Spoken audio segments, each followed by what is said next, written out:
चलिए आज बात करते हैं एक ऐसे अदम्य साहस की जो सलाखों को भी नहीं रोक सका। ये पाकिस्तान की जेल से भागने की एक अविश्वसनीय और सच्ची कहानी है। तारीख थी 13 अगस्त 1972।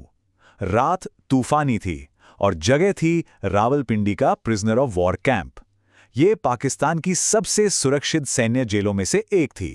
एक ऐसा किला जिसे तोड़कर बाहर निकलना नामुमकिन समझा जाता था।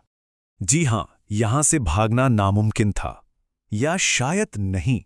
ये कहानी है 3 भारतीय पायलटों की जिन्होंने इसी नामुमकिन को मुमकिन करने की ठानी। तो इस पूरी हैरत अंगेज योजना के पीछे दिमाग किसका था? वो थे फ्लाइट लेफ्टिनेंट दिलीप पारुलकर, और उनकी कहानी से ही इस सब की शुरुआत होती है। ये सब शुरू हुआ था कुछ महीने पहले, 1971 की भारत-पाक जंग के दौरान। एक बहुत ही खतरनाक मिशन पे थे पारुलकर जब उनका विमान दुश्मन की जमीन पर गिर गया और बस वहीं उन्हें बंदी बना लिया गया। और यहीं पर उनका जबरदस्त जज्बा देखने को मिलता है। सोचिए उन पर कितना दबाव होगा, लेकिन उन्होंने क्या किया? उनसे कहा गया आदमपुर एयरबेस का नक्शा बनाओ। उन्होंने बनाया एकदम परफेक्ट, मगर मुंबई एयरपोर्ट का। तो चलिए अब वापस कैंप में चलते हैं और देखते हैं कि ये जज्बा कैसे सैन्य इतिहास की सबसे दिलेर भागने की योजनाओं में से एक बन गया। देखिए, 25 दिसंबर 1971 को जंग तो खत्म हो गई, लेकिन कैंप में एक अजीब सी एक अनिश्चितता का माहौल था।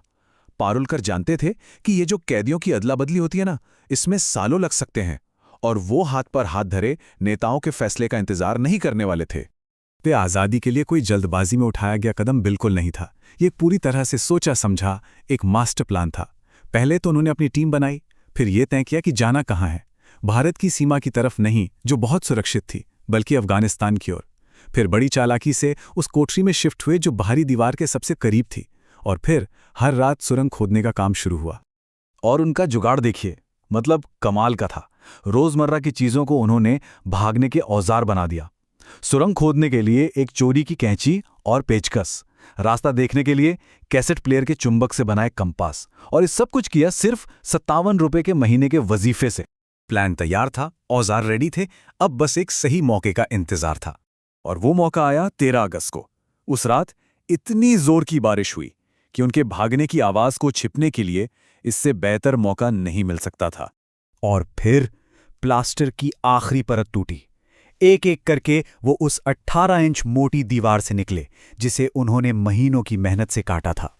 बाहर एक गार्ड सो रहा था और वो परछाई की तरह उसके पास से गुजर गए। सोचिए उस वक्त दिल कैसे धड़क रहा होगा। और फिर कपड़ों से बनाई रस्सी के सहारे उन्होंने आखिरी दीवार भी पार कर ली और रात के अंधेरे में गायब हो गए। आजादी। वो जेल से तो निकल चुके थे, लेकिन उनकी असली मुश्किल दुश्मन के इलाके में अब शुरू होने वाली थी। बॉर्डर के पास एक शहर है, लांडी कोटल। वहां तक का सफर उन्होंने बस से किया। सब ठीक था, वो अफगानिस्तान से सिर्फ 5 किलोमीटर दूर थे। लेकिन बस एक छोटी सी गलती, एक पुरानी जानकारी उनकी सारी मेहनत पर पानी फेरने वाली थी। दरअसल उनके पास जो एटलस था वो बहुत पुराना था, और उन्होंने लोगों से एक ऐसे रेलवे स्टेशन का रास्ता पूछा जो 1932 में ही बंद हो चुका था। जाहिर है लोगों को शक हो गया। जब उन्हें घेर लिया गया तो पारुलकर ने एक आखिरी दाव खेला, झांसा देने की कोशिश की। लेकिन इसी कोशिश में उन्होंने एक बहुत बड़ी गलती कर दी। उन्होंने उस एक अफसर का नाम ले लिया जो उनकी असलियत तुरंत पहचान सकता था। तो भागने की यह अविश्वसनीय कोशिश तो यहीं खत्म हो गई, लेकिन कहानी अभी बाकी थी। दोबारा पकड़े जाने के बाद उन तीनों पायलटों को सजा तो हुई, उन्हें 30 दिन अकेले रखा गया, लेकिन उनके इस कदम ने एक बहुत बड़ा असर डाला।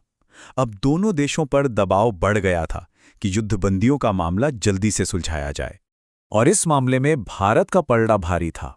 क्यों? क्योंकि भारत की कैद में पाकिस्तान के 93,000 सैनिक थे।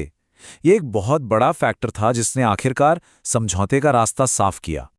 और फिर आखिरकार वो दिन आ ही गया। दिसंबर 1972 में समझौता हुआ और तय हुआ कि भारत के सभी युद्धबंदियों को रिहा किया जाएगा। जब वो वाघा बॉर्डर पर पहुंचे तो वहां लोगों का हुजूम था, खुशी के आंसू थे और एक हीरो जैसा स्वागत हो रहा था। ये नज़ारा उनकी हिम्मत और जज्बे को सलाम कर रहा था। तो अंत में क्या कह सकते हैं? भले ही उनका वो पलायन उन्हें सीधे घर नहीं पहुंचा पाया, लेकिन ये कहानी आज भी एक मिसाल है साहस की, सरलता की और उस जज्बे की जो सलाखों के पीछे भी आज़ाद रहना जानता है।